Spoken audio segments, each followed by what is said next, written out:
Bonjour tout le monde, bienvenue à la Société des Jeux. On se retrouve en ce samedi 4 juillet, jour de la fête des Américains, nos voisins du Sud qui fêtent leur fête nationale.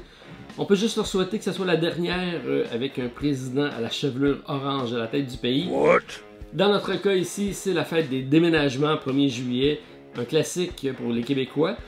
J'ai déjà fait ça moi la semaine dernière, quoique j'ai complété cette semaine mon arrière-boutique, je vous montrerai mes ludothèques éventuellement. Mais ce qui retient mon attention, c'est surtout 2 semaines et c'est les vacances qui arrivent. Alors bien hâte de me retrouver en vacances. J'ai quelques surprises d'ici là à vous présenter. Alors sans plus tarder, mon actualité ludique du 4 juillet. C'est parti.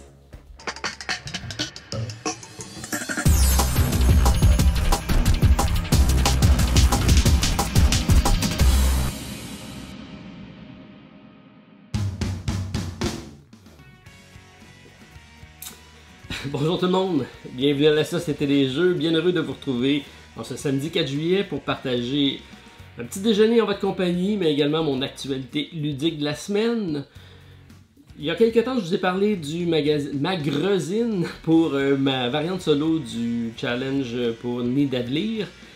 J'ai de nouveau une contribution dans une des revues, et ce mois-ci, c'est avec Philibert. Donc Philibert fait une revue mensuelle ou trimestrielle.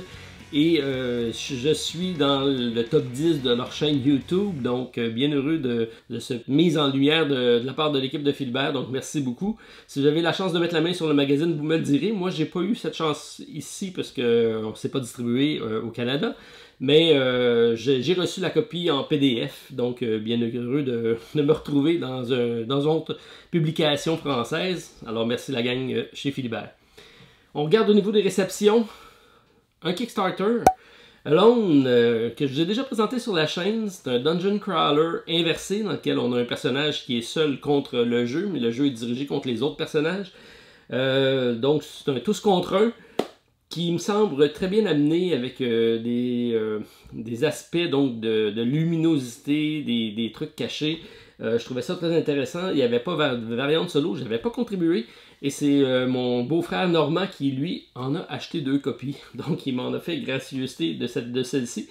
Je sais que c'est disponible en France, je l'ai vu sur le site de Philibert. Donc, bien hâte de me pencher sur ce fameux jeu-ci, avec toutes les extensions, un jeu de figurines, qui est disponible également en français. Alors, je pense que ça risque d'être très, très intéressant. Et encore des types de jeux vraiment qui rentrent dans ce qu'on joue, Stéphane et moi. Donc, essentiellement un 2 joueurs, assez pesant comme boîte. Et donc, un jeu de mini avec des cartes et des secteurs à explorer. Bien hâte de découvrir ça. Donc, Alone s'est reçu cette semaine. Au niveau des autres réceptions, ça va être un festival de déballage dans les prochaines semaines. La preuve ici, j'en ai un qui n'est pas déballé, que je viens tout juste de recevoir.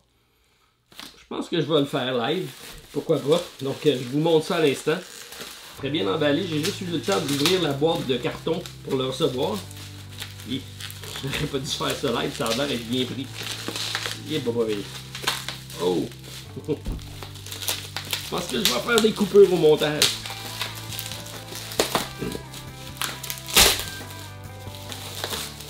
Oh! Du beau et du gros matériel. On a ça ici avec...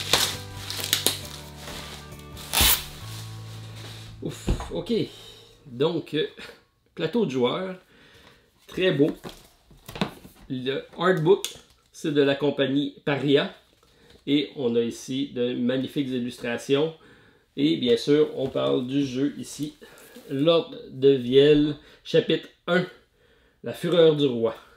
J'en ai beaucoup entendu parler. Plein de bons commentaires, c'est un jeu qu'on avait couvert durant la campagne. J'avais malheureusement pas contribué et les auteurs ont eu la gracieuseté de me l'envoyer, de me le faire parvenir. Alors, bien hâte de me plonger dans cette aventure-ci. Vraiment, je pense que c'est le genre de jeu que je vais apprécier. J'étais censé faire une partie avec un de mes abonnés qui malheureusement n'a pas eu lieu à cause de l'épisode de la COVID. Mais ce n'est que partie remise et maintenant j'ai le jeu, donc je vais pouvoir l'essayer et peut-être vous le montrer. Donc c'est le genre de jeu je crois que je vais apporter durant les vacances. J'aime ce genre de jeu là, j'aime beaucoup ça, jouer ça durant les vacances. Donc, j'en ai beaucoup comme ça à vous présenter en déballage. Là, c'est pas déballé, c'est juste présenté. Mais on a Lord of Viel, Exodus, The Island of Eldorado avec l'extension. On a le Hostage Negotiator que je viens de recevoir. Donc, beaucoup de jeux quand même. Donc, je risque de faire ça durant les vacances, de vous préparer en série des déballages et de vous en présenter lorsque je serai malheureusement pas en mesure de vous mettre du contenu original. Mais je vais essayer de préparer des capsules en avance. Au niveau des présentations, donc j'ai des prototypes que j'ai reçus, j'en ai énormément. Je vous ai présenté Ibris, pas plus tard qu'hier, cette semaine. Donc Cosmos Désordonné, très beau jeu de placement d'ouvriers. Je pense que ça vaut la peine d'y jeter un coup d'œil. Une énorme boîte, intimidant, mais qui donne lieu à un gameplay fort intéressant.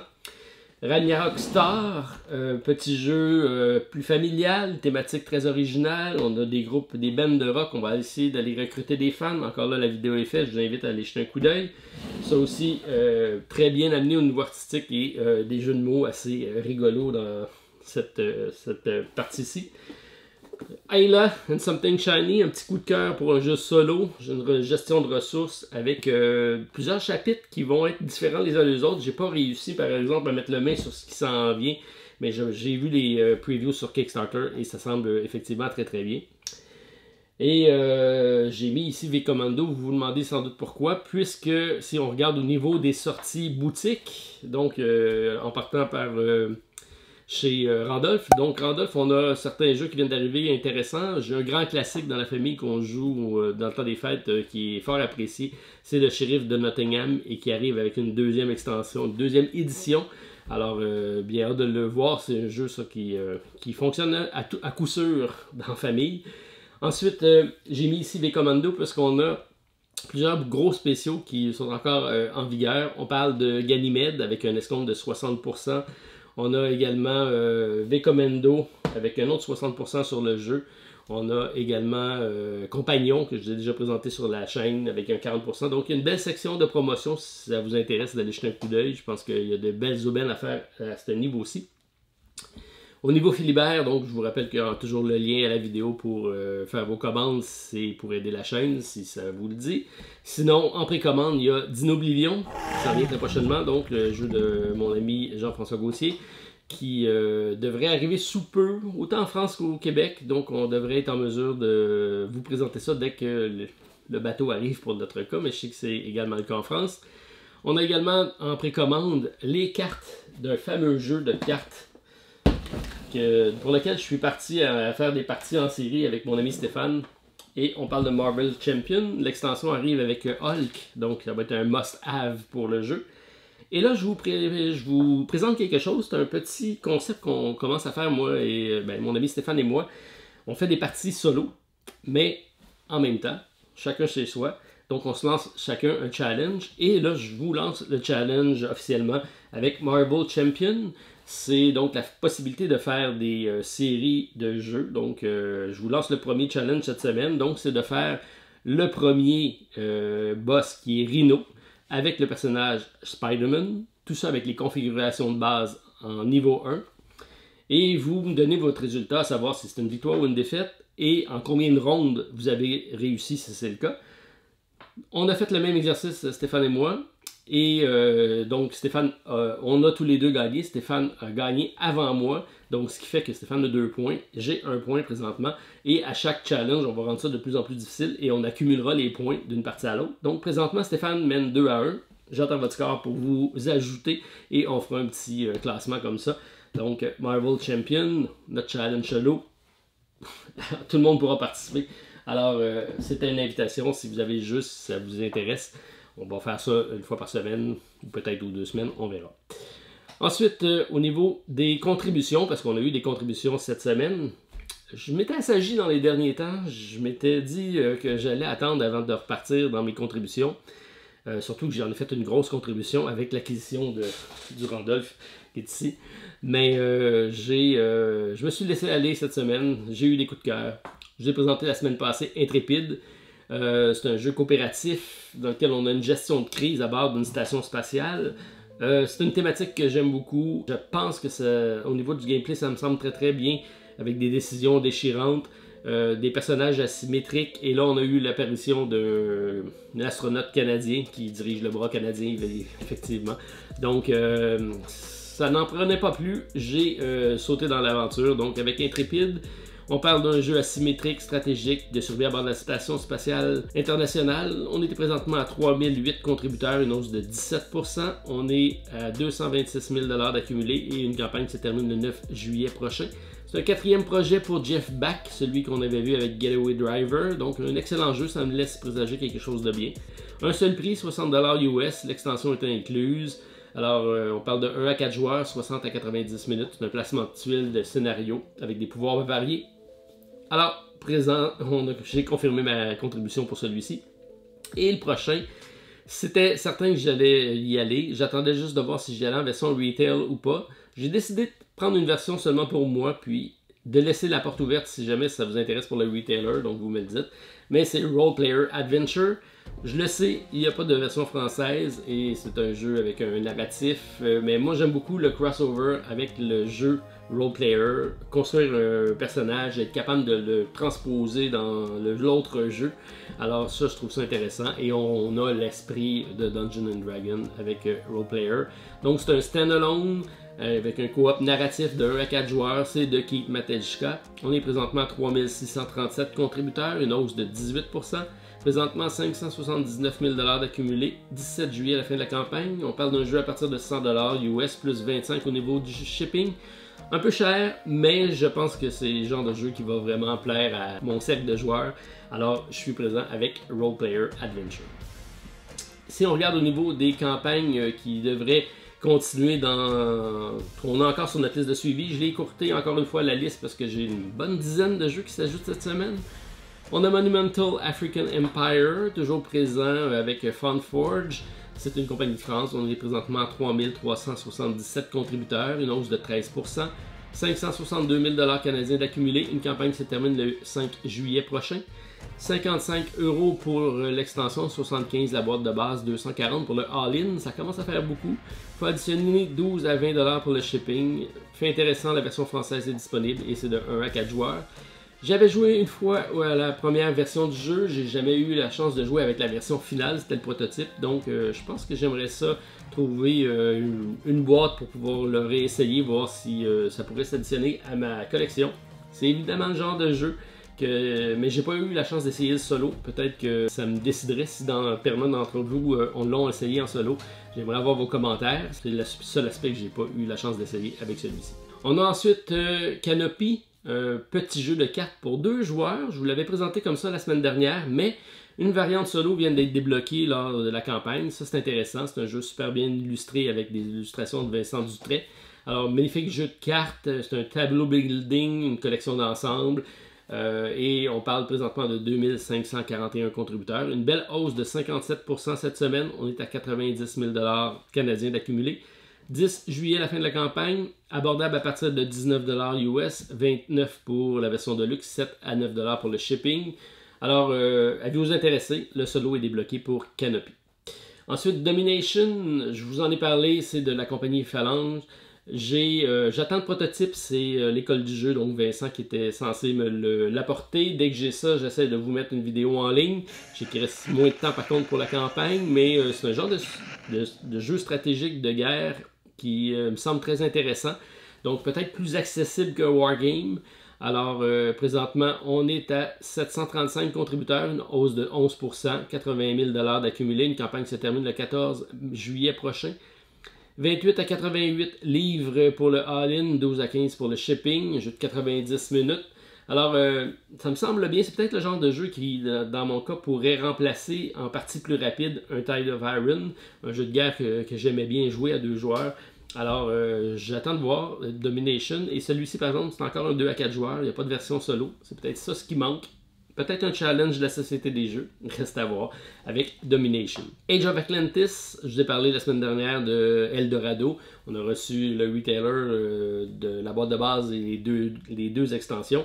Et là, Age of Atlantis, c'est le nouveau jeu de la compagnie Eldorado. Il semble très original, une mécanique assez différente de ce qu'on voit d'habitude. C'est assez intriguant.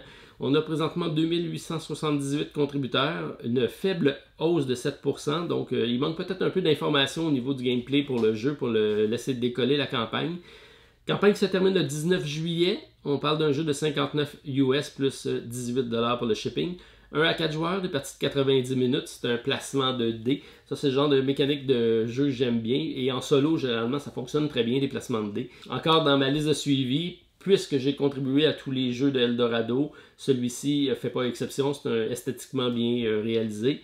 Mais le tout, il semble être encore en phase prototype. Je ne sais pas son où dans le développement. Reste à voir et peut-être me pencher un peu plus sur le gameplay. Ayla and Something Shiny, je vous en ai parlé en introduction, donc magnifique jeu de Jeffrey CCH. Sachez que c'est l'auteur de Civilization, Age of Civilization, un petit jeu de cartes qui se joue également en solo. Assez intéressant, et le reprint sera disponible lors de la campagne. Je sais que c'est censé se poser, arriver également en France, en version française, au courant de l'été. Je ne sais pas si vous l'avez déjà reçu, mais c'est le nouveau jeu donc de Jeffrey. Et pas du tout dans le même esprit, loin de là. Belle gestion de ressources avec un narratif, mais très peu de texte. Il a même parlé peut-être d'en faire une traduction en français éventuellement. Alors, Ayla Something Shiny. Campagne qui va quand même bien. On est à 2197 contributeurs, une hausse de 21%, 169 000 $ d'accumulé et une campagne qui se termine le 18 juillet prochain. Alors, à suivre avec notre magnifique petit lapin qui part à l'aventure. Dernier jeu qui était sur ma liste, ou qui est encore sur ma liste, on parle de Syndicate, une conquête interplanétaire de la compagnie PDU Games. Premier projet pour cette compagnie de New York. On a présentement 424 contributeurs, une faible hausse de 12%. 42 000 $ d'accumulé. Je pense qu'on n'a pas encore atteint le financement, mais on a encore jusqu'au 23 juillet pour y parvenir. Alors 55 $ US pour le jeu de base, 16 à 19 pour le shipping. 2 à 5 joueurs, contrôle de territoire, une construction de réseau de contrebande dans ce cas-ci, et c'est un placement de tuiles. L'artistique est magnifique, la thématique est intéressante, il manque probablement un solo pour faire décoller la campagne et peut-être un peu de pub. Une version française aurait aidé également, mais ça me semble pas très compliqué comme texte tout ça. Alors c'est à suivre. Parmi mes dernières nouvelles, j'ai commencé à recevoir donc mes challenges solo officiels. Donc, Nouvelle-France, le concepteur, donc Jacques-Dominique Landry, m'a fait parvenir la version solo des règles qu'on retrouvera dans la boîte. Et c'est de conception Martin Montreuil, la Société des Jeux, et Jacques-Dominique Landry. Alors, merci beaucoup de m'inclure dans la production du jeu qui devrait arriver bientôt. Bien hâte de recevoir cette boîte-ci et de vous le présenter éventuellement. Donc, un challenge solo avec plusieurs modes de difficulté et donc des défis architecturaux, des défis de contraintes, des défis de parcours. Je pense qu'il va en avoir pour tous les goûts à découvrir avec Nouvelle-France. J'ai également derrière moi The Great Race. Je suis dans le blitz final pour compléter la variante solo. Encore là, avec différents types de challenges. On a des challenges en deck building, on va avoir des cartes legacy, on va avoir des parcours en solitaire, on va avoir un carnet de voyage. Encore là, un solo qui risque d'être bien garni pour ceux qui ont contribué à la campagne. Et sachez que le jeu, je n'ai pas le droit d'en parler encore, mais ça va être disponible éventuellement en boutique, je crois, puisque une entente a été signée avec un distributeur.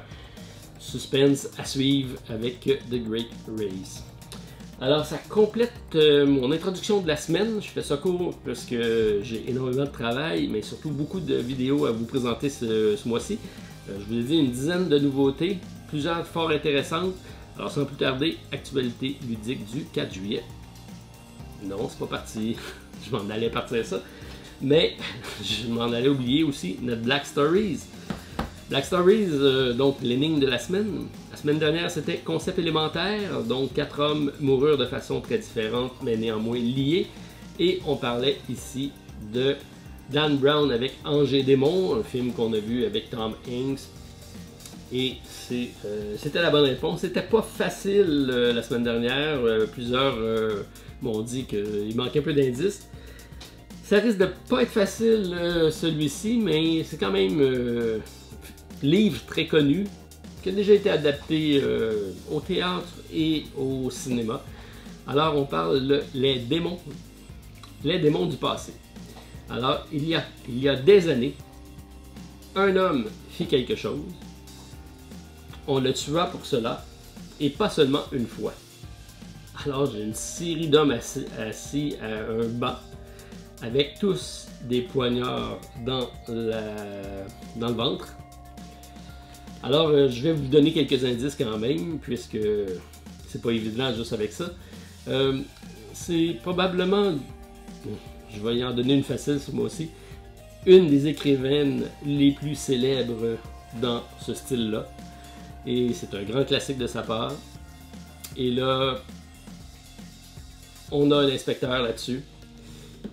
Et il reste à savoir si on va déterminer si le ou les meurtriers seront coupables ou non. Ça sera au choix. Alors, c'est mon indice de la semaine. Alors, les démons du passé, il y a des années, un homme fit quelque chose, on le tua pour cela, et pas seulement une fois. J'attends vos suggestions de réponses. En lien à la description, il y aura le lien pour aller visionner la réponse et me laisser en commentaire si vous aviez la bonne réponse pour les démons du passé. Maintenant, je finis ma vidéo. Donc, je finis ma vidéo, mon introduction, mais je vous reviens avec nos dizaines de nouveautés de la semaine, également ce qu'on a sur Ulule, également ce qui s'en viendra dans les prochaines semaines sur Kickstarter. Alors, sans plus tarder, notre spécial ludique du 4 juillet, c'est parti!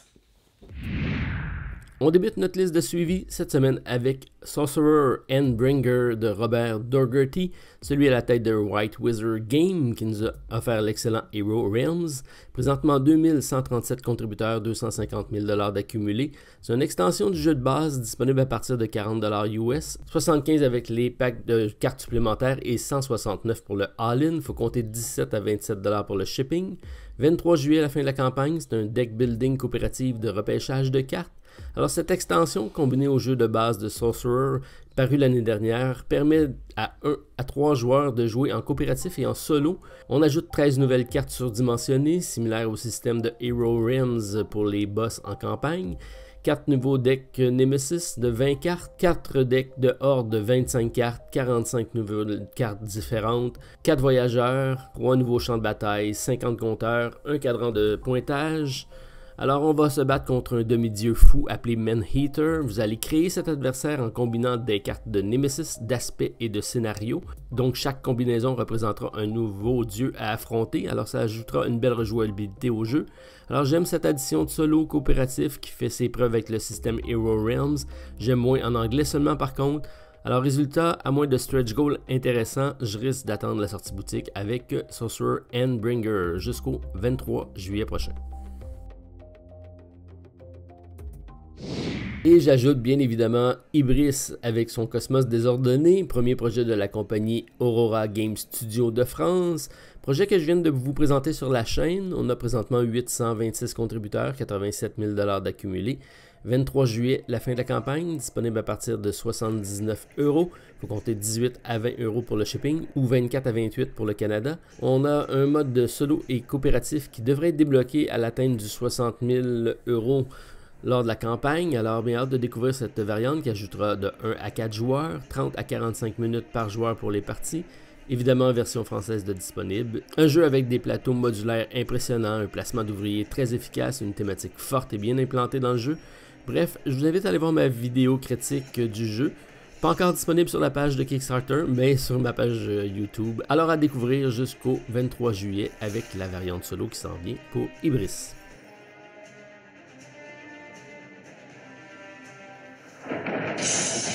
Et un autre jeu présenté sur notre chaîne cette semaine, on parle de Ragnarok Star, premier projet de la compagnie Perte et Fracas de France, présentement 395 contributeurs, 18 000 $ d'accumulés. Un financement qui est presque complété, on a jusqu'au 31 juillet pour y contribuer, donc encore beaucoup de temps. Disponible à partir de 33 €, il faut compter 10 à 16 pour le shipping, mais seulement 3 € si vous utilisez les boutiques partenaires en France. Alors c'est un jeu de 2 à 4 joueurs, des parties de 30 à 45 minutes, une programmation d'action en simultané, thématique très intéressante, très amusante, version française de disponible bien évidemment. Alors je vous invite à aller voir ma vidéo pour plus d'informations. Un très bon jeu, accessible, grand public, comme un spectacle de musique. Alors à suivre Ragnarok Star jusqu'au 31 juillet prochain.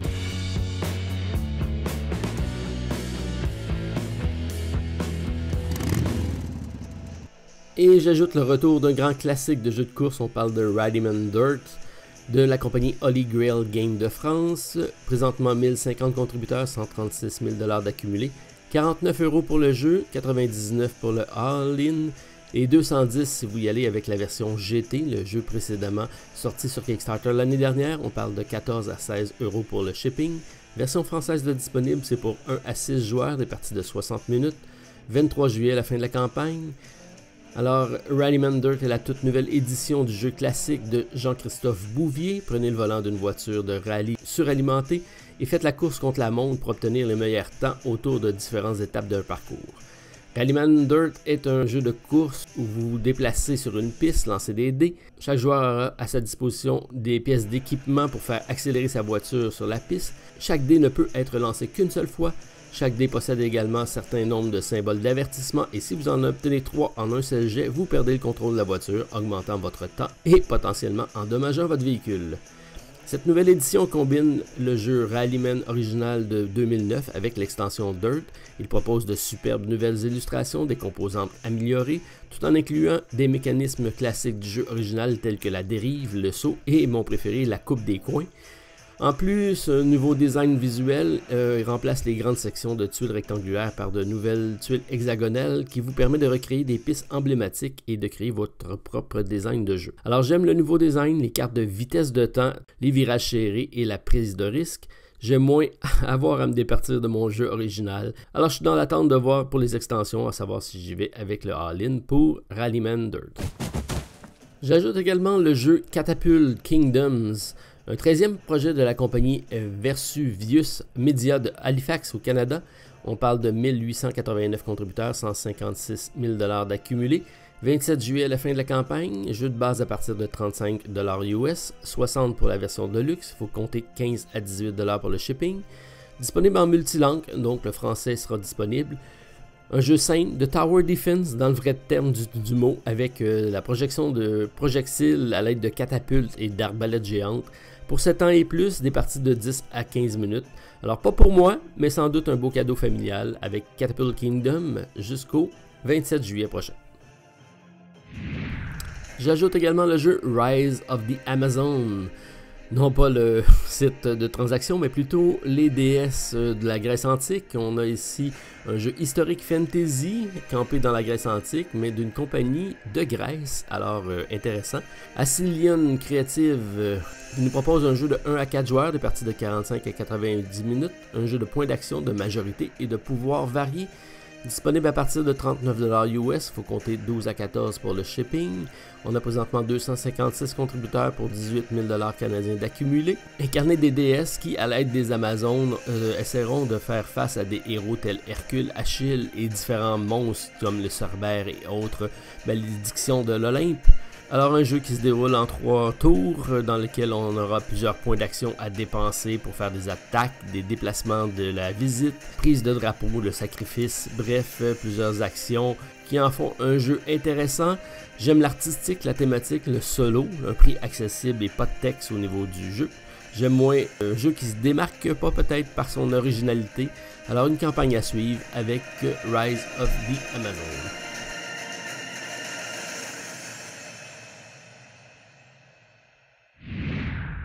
Et un classique des jeux de plateau qui arrive en format Roll and Write, on parle de Alhambra, de la compagnie Queen's Game, présentement 557 contributeurs, 40 000 $ d'accumulés, une campagne se termine le 11 juillet prochain, 25 $ US pour le jeu, 12 $ pour le shipping, qui est directement dans le Pledge Manager, donc 12 c'est pour le Canada. On parle de 1 à 5 joueurs, des parties de 45 minutes, une tablette de feuilles, une tablette de pointage 12D classique. Alors, pas grande originalité, à savoir si le gameplay est intéressant. Pas de règles en français par contre de disponible, mais aucun texte au niveau du jeu, donc probablement un print and play facile à refaire un coup de jeu sur le marché. On va attendre ça en boutique avec Alhambra pour le Roll and Write. Et pour rester dans les Roll and Write, on y va avec War and Write. Un très beau jeu reprenant la thématique de Animal Kingdom, le premier jeu de la compagnie. On parle de 455 contributeurs, 12 000 $ d'accumulés. Une campagne se termine le 23 juillet prochain. 19 $ US, shipping inclus, sauf pour le Canada, il faut additionner 3 $. Alors de 1 à 100 joueurs, 15 à 20 minutes pour les parties 8 ans et plus. Un jeu simple, peu de texte, mais pas version française de disponible. Alors pour les illustrations, le nombre de joueurs, le solo, à suivre avec War and Right jusqu'au 23 juillet prochain. Et j'ajoute également Lost in Straya, un jeu de cartes de survie pour 1 à 6 joueurs, 8 ans et plus, 30 minutes par partie. 5e projet de Sam Milham de Melbourne. On parle de 1020 contributeurs, 22 000 $ d'accumulés. Une campagne qui se termine le 21 juillet prochain. Abordable à partir de 18 $ canadiens, 7 $ US pour le shipping. C'est un jeu de survie dans la jungle australienne. Alors, explorer la région, trouver des équipements, confectionner des items, mais le plus important, trouver un emplacement avec du réseau cellulaire pour appeler au secours. Alors, une thématique originale, artistiquement très accrocheur, 1 à 6 joueurs, mais en anglais seulement. Alors, probablement un jeu idéal pour nos pubs, à suivre avec Lost in Straya. Et je complète ma liste cette semaine avec ma carte cachée. Mantis Falls en sélection pour le Pack South 2020 et gagnant du Game Together, un jeu de stratégie, de déduction et de traîtrise pour 2 à 3 joueurs. Présentement 1099 contributeurs, 43 000 $ d'accumulés. 30 juillet, la fin de la campagne, 29 $ pour le jeu, mais 18 pour le shipping, alors un shipping un peu dispendieux. Disponible par contre en version retailer si ça vous intéresse pour réduire les coûts de transport. On a affaire ici avec un jeu hautement interactif et stratégique pour 2 à 3 joueurs d'identité cachée. En tant que compagnon méfiant, on doit utiliser une gestion de main de cartes, une coopération, mais également des tromperies pour se protéger, mais protéger également nos compagnons de voyage. Alors j'aime le côté sombre, chaotique des situations créées par le jeu. J'aime un peu moins l'artistique un peu trop sobre, l'anglais seulement. Alors, un achat pour les pubs, désintéressés par le retail, laissez-moi savoir. J'ajoute également une suggestion de mon ami Frank pour la plateforme Ulule. On parle de Bergtionary, un jeu de cartes pour concevoir le meilleur des designs en passant par la pire des stratégies. Alors pour les âmes, Ikea en vous, valeur morale en moins. Et parmi les titres à surveiller la semaine prochaine sur Kickstarter, gracieuseté de mon ami Philippe, 7 juillet, Dead Reckoning de la compagnie AEG, du designer John D. Clare, toujours excellent, et des illustrations de Ian O'Toole pour 1 à 4 joueurs. Alors, un card crafting, encore une fois, dans un monde évolutif de l'univers des Caraïbes, très intéressant à suivre avec une version française. Également, le 7 juillet, Persévérance, Castaway Chronicles de Mind Clash Game, toujours un grand événement avec des jeux épiques pour 1 à 4 joueurs, des parties de 80 à 180 minutes. On a également The Original Sherlock Holmes pour 1 à 4 joueurs, des parties de 30 à 45 minutes, un jeu de cartes dans l'univers du célèbre détective. Relic of Rajavijara de Crazy Like a Box, un jeu en solo pour des parties de 1 à 20 minutes, alors intéressant et surtout intriguant. Et Ascension Tactique de Stoneblade Entertainment qui risque de faire un gros tabac sur le Kickstarter avec Ascension, un titre de deck building très prisé. On parle de 1 à 4 joueurs, 60 à 240 minutes et on fait l'introduction des figurines cette fois-ci. Ainsi que Ventura Battle System de Fall of the King de Top Hat Games pour 2 joueurs. Surrealist Diner Party, un jeu de 2 à 4 joueurs avec de superbes illustrations. Et finalement Shadow Kingdoms of Valeria de Daily Magic Game, des jeux très accessibles et magnifiquement illustrés pour 1 à 5 joueurs de parties de 30 à 75 minutes. Alors beaucoup de choix encore pour la semaine prochaine, et d'ici là, passez un bon week-end, laissez-moi savoir vos coups de cœur de la semaine et on se revoit très bientôt à la Société des Jeux. Bye tout le monde, à la prochaine.